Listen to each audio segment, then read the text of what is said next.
Hey guys, what's up? Today we're going to be continue our Premier League reviews, and today we're going to be doing Bournemouth, who finished 12th in the Premier League, and that's pretty good for a club of Bournemouth size. And really, they're the kind of team who quite often don't get mentioned in the relegation battle, which is weird because you'd think they would every single year. But anyway, first of all, we're going to be playing through every player and see how they perform this year, and then we're going to be looking at the players who they've been linked with this summer and where they actually need to strengthen. We're going to be starting with Vladimir Begovic, who never really got going at Chelsea, but he's had an okay year at Bournemouth.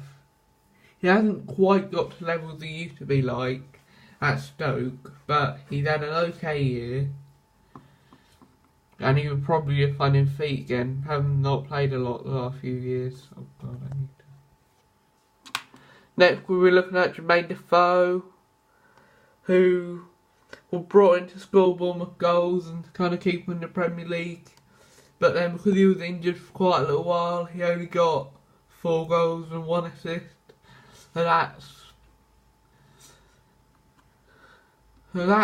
alright, but it's not really the kind of thing you'd expect from the main striker in the team.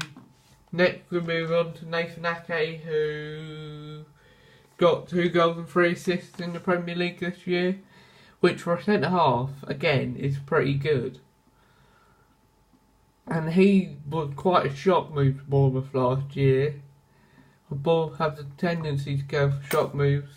Next we're really looking at Callum Wilson, who Bournemouth's joint top goal scorer with Josh King this year, with 9 goals and 3 assists. So that's pretty good, really, considering that he also missed a bit of time out injured, and he's continually struggled a lot the last few years with injuries. He did really well. Talking to Josh King, next we're going to be moving on to Josh King, who kind of led Bournemouth at the end of last year and kept them in the Prem. This year he didn't quite hit those heights with 9 goals, but I think he definitely earned a place in the team ahead of Defoe. Next we're going to move on to Steve Cook, who got 3 goals and 1 assist this year.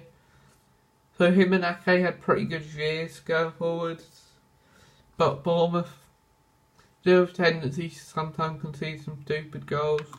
Next we're moving on to Andrew Sermon, who scored 2 goals and got 5 assists this year, which is okay, but it's not really what you'd expect from a midfielder when your defenders are scoring in the same amount of goals as him.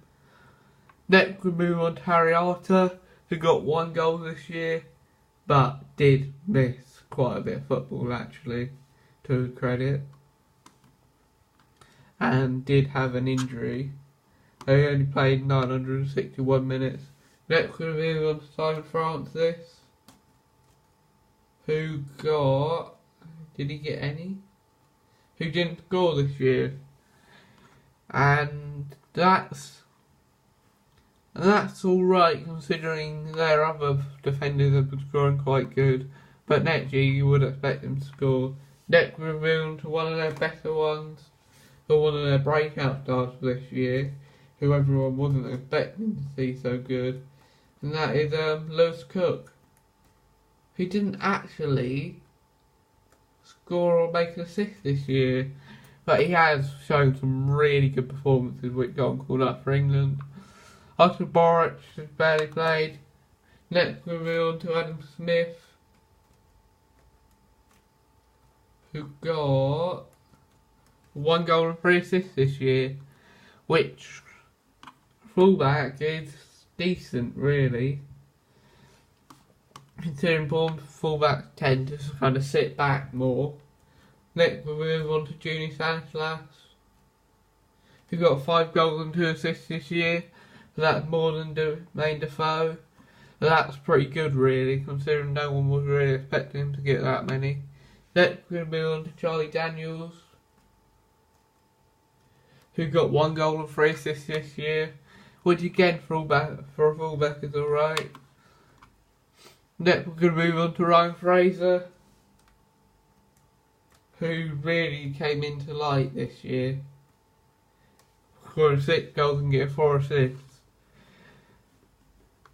But he's really broke through this year, considering he had a year after his Ipswich loan where he didn't really do a lot for him. He named sat on the bench. Next we'll move on to Jordan Ibe, who looks like he's finally starting to live up to the price tag, with 2 goals and 6 assists this year, and he got better towards the end, really. He was a lot more creative towards the end.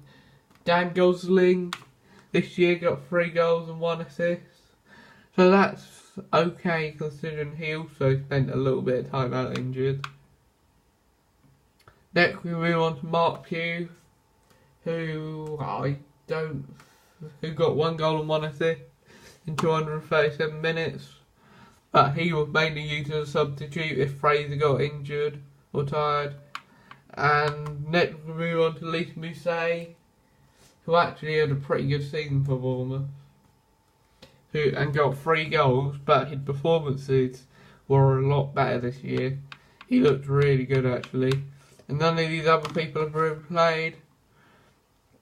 So next we're going to move on to their transfer targets.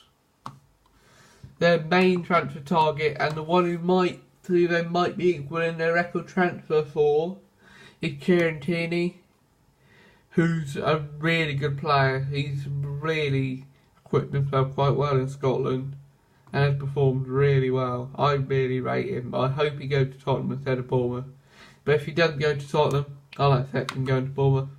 Next we move on to Ollie Watkins, who kind of broke out at Brentford this year after moving from Exeter, and Bournemouth have been linked with him heavily to improve their wide open options. Next we're moving on to Bobby Reid, who can play centre midfield as well.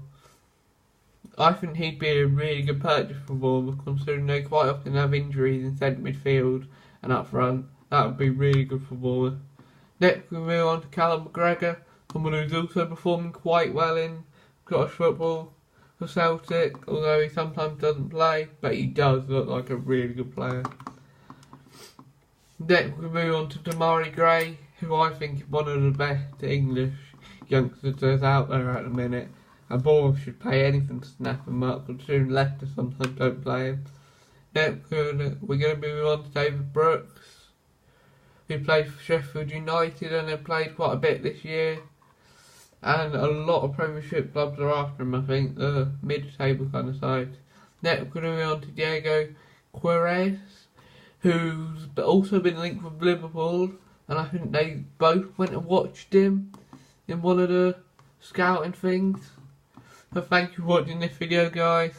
The next episode will probably be on Burnley, I think. Yeah, it will be on Burnley if we're doing it in alphabetical order. But I think Bournemouth could easily scrape top half next year. Thank you for watching, and I will see you guys tomorrow.